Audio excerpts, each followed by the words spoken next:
দীপু, এই দীপু, দীপু, অগদাদের বাড়ি থেকে তোমার এই ঠিকানা জোগাড় করে এসেছি। তুমি আমাকে তোমার এখানে একটু থাকতে দেবে? তার মানে? আমি ও বাড়ি ছেড়ে চলে এসেছি। হ্যাঁ, বলছো কি শম্ভু? সতী বাড়ি ছেড়ে চলে গেছে? বাবা নির্মল, তুমি বৌমার নামে একটা কেস ঠুকে দাও দেখিনি। কেস? হ্যাঁ, 1020 টাকার না 1040 টাকার গয়না চুরি করে সে পালিয়ে গেছে। ঠিক আছে, আপনি এই কাগজগুলোতে সই করে দিন তো।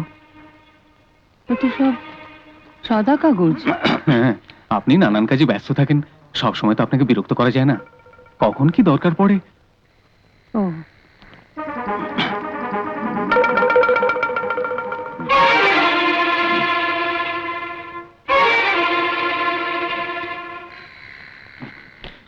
আমি তাহলে আসি মামনি। এসো। সাদা কাগজে ওইভাবে সই করা কি ঠিক হলো?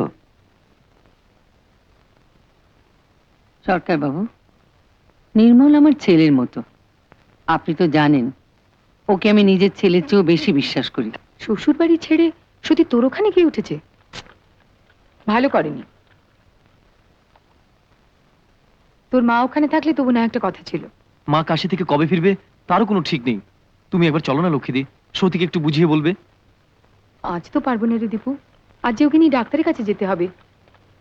এই ডাক্তারের ওষুধটা কি ভালো জানিস, ও এখন খুব ভালো আছে, দেখবি। এই বলে তো একে?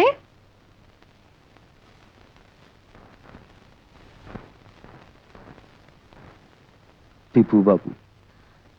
দেখলি, তোকে চিনতে পেরেছে। আপনি তো ভালোই আছেন দাদা বাবু।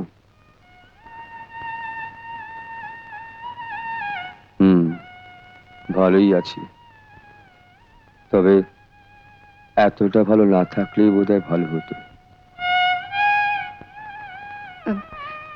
দীপু শোন, আমি কাল সকালে তোর ওখানে যাব, একটা রাত কোনো রকমে কাটিয়ে দে।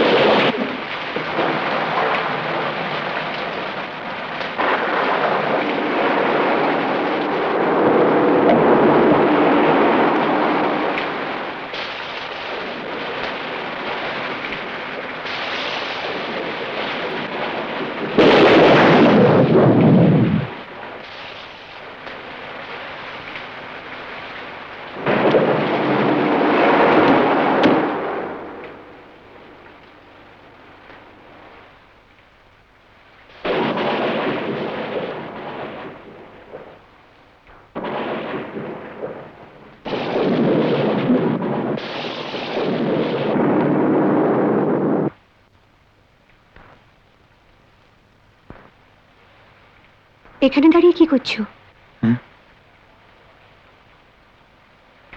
কিছু না। ঘুমোনি? ঘুম আসছিল না। তো আমায় ডাকলে না কেন?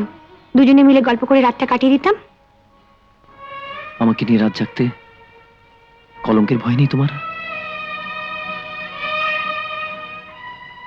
কলঙ্ক?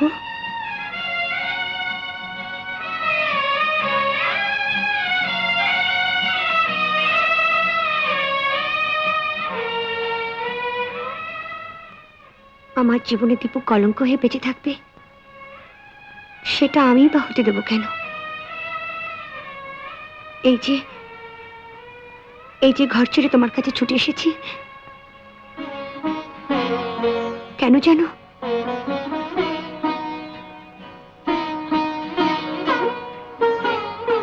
এর চেয়ে নিরাপদ আশ্রয় আমার আর জানা নেই বলে।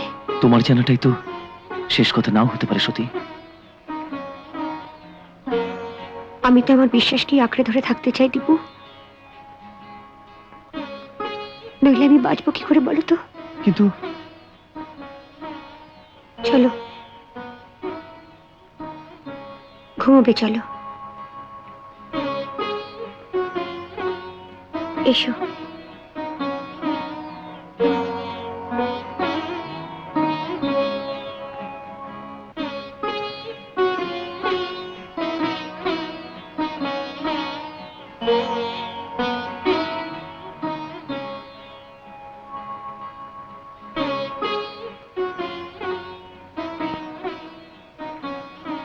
ঘুমিয়ে পড়ো দীপু।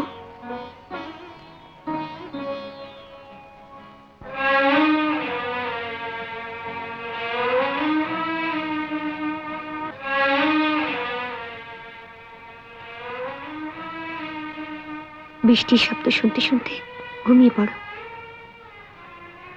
দেখবে কখন ভোর হয়ে গেছে।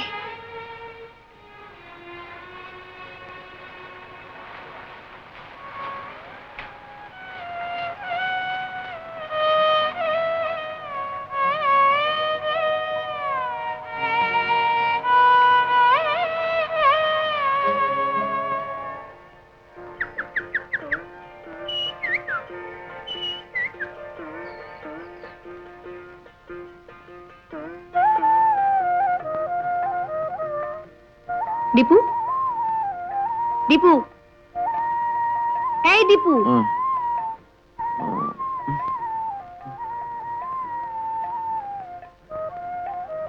ঘুমে তো দেখছি তুমি কুম্ভকর্ণকেও হার মানাও। ওঠো, চা।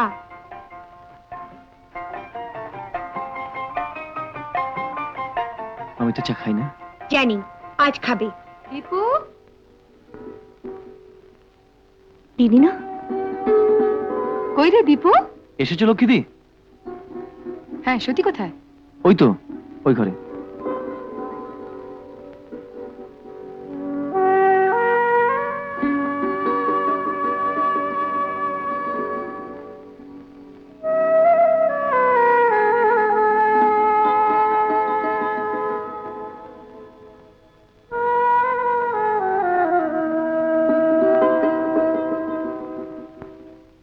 শ্বশুর বাড়ি ছেড়ে চলে এসে এখানে কি করছিস? সে কৈফত তোকে দিতে হবে নাকি? পাগলি, স্বামীর ঘর ছেড়ে চলে এলে মেয়েদের মান মর্যাদা বাড়ে না রে। থাক, তোকে আর আমাকে মান মর্যাদা শেখাতে হবে না।